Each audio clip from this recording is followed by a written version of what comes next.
música, mais música, ao vivo no palco de Bem-vindos com a cantora, na segunda parte. Para já, recebemos a escritora Amilca Ismael. Muito bem-vinda. Obrigada por estar connosco, Amilca. Amilca, que é escritora e acaba de lançar o seu terceiro romance, este que se chama Efêmera Liberdade. Sim. Veio fazê-lo em Portugal, embora resida agora já há muitos anos, há mais de 30, não é? Na Itália. Quase 30 anos eu resido na Itália.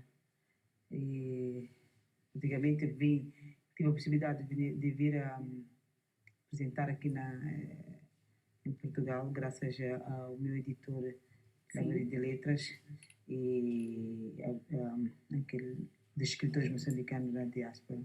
Exato. Como é que correu essa apresentação?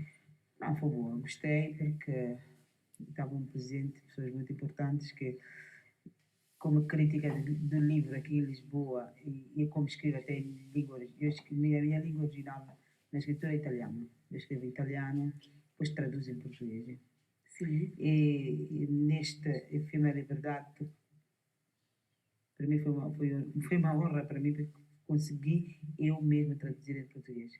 Porque noutros livros tem qualquer que traduz. Por exemplo, no primeiro que lancei em Moçambique, foi traduzido por um italiano que mora em Moçambique, da italiano e português. Isso quer dizer que tem praticado também o seu português, não é? Estes quase 30 anos estão-lhe a fazer esquecer Não. o português? Guarda, a escritura em português, dizemos, acordou graças ao Facebook. Porque, sabe, antes nós escrevíamos as cartas, depois começámos a escrever e-mails, depois começámos a telefonar, para Moçambique, não? E eu já não escrevia. E eu chamo o Facebook o São Facebook, porque ligou-me com todos os meus amigos de escola, do liceu. Então comecei a escrever português. E aí, mais ou menos, escrevo. Começou a recordar, um pouco português. A falar consigo ainda falar muito. Claro. E eu meto um pouco de italiano, porque depois de 30 anos, eu depois na Itália só falo italiano, não falo português, até com os meus filhos, com o meu marido, falo sempre italiano. Mas então, e o que é que levou a Amilca para a Itália? Nasceu em Moçambique, não é? Nasci em Moçambique, vivi em Moçambique até 23 anos, eu saí de Moçambique em 86, porque me casei com um italiano, então fui para a Itália. E como é que foram todos estes anos na Itália? Sempre muito próximo de Moçambique, de Maputo, não é? Sim, sempre.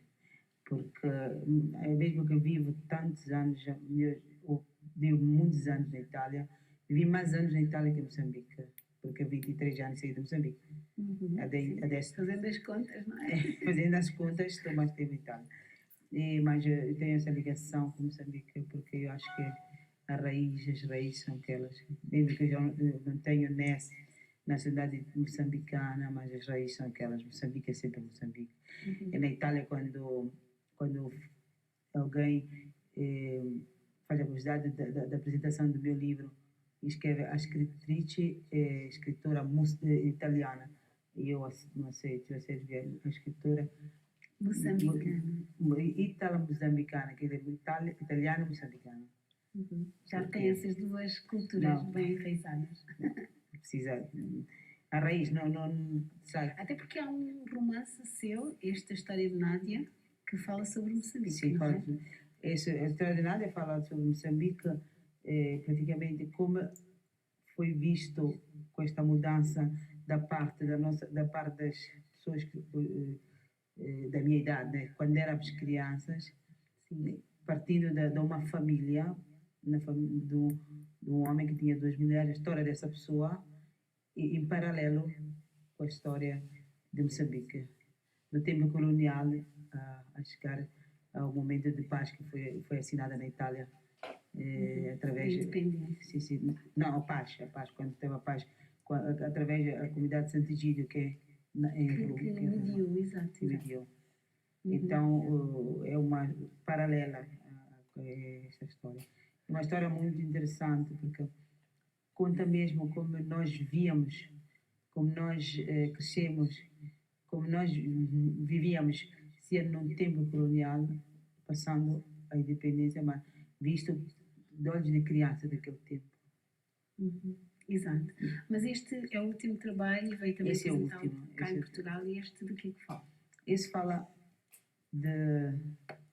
da prostituição minoril, fala das moças moçambicanas, africanas, em geral, porque a africana não é moçambicana, que vem praticamente enganada lá no país dela, não? Como acontece muitas mulheres africanas, se africanas, se brasileiras,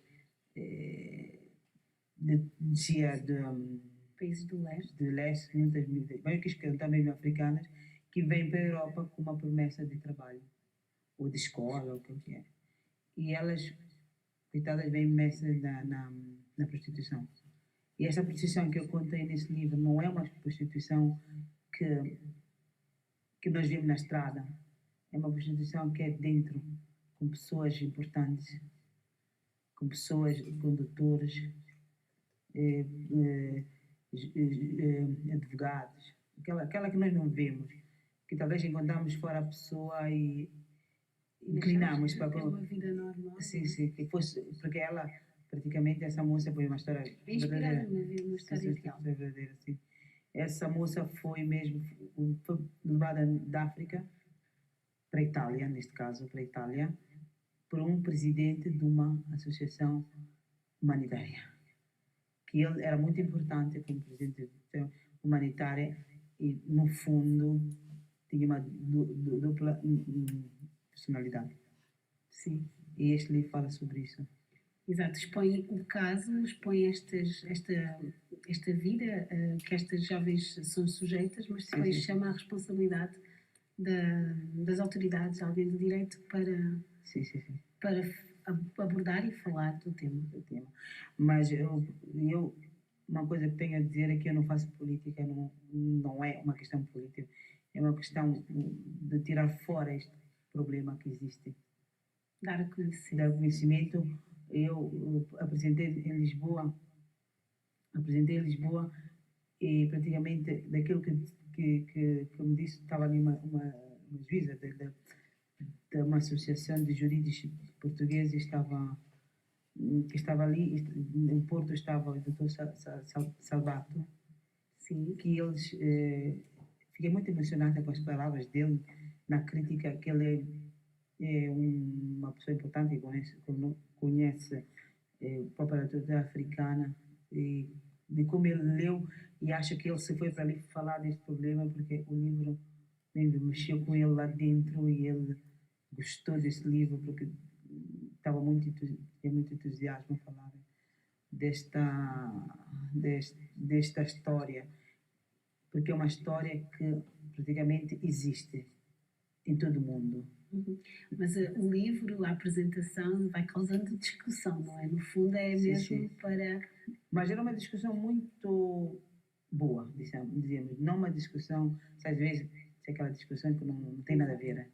Uma reflexão sobre o assunto. Uma reflexão e depois aquilo que eu gostei é que eles levaram este tema mesmo para falar e para meter noutros sítios e falar dessa história. Porque diziam mesmo que essa história existe. São pessoas que sabiam, que trabalham neste setor. Uhum. Nós já voltamos aqui à nossa conversa, Amilca. Deixamos-lhe agora um pequeno intervalo. Quando voltarmos, recebemos o músico Tino Trimó. Vamos ter o espaço do portal Platina Line com Tirsa Buta e mais música ao vivo com Karina Gomes. Amilca Ismael volta connosco, volta também. Até já.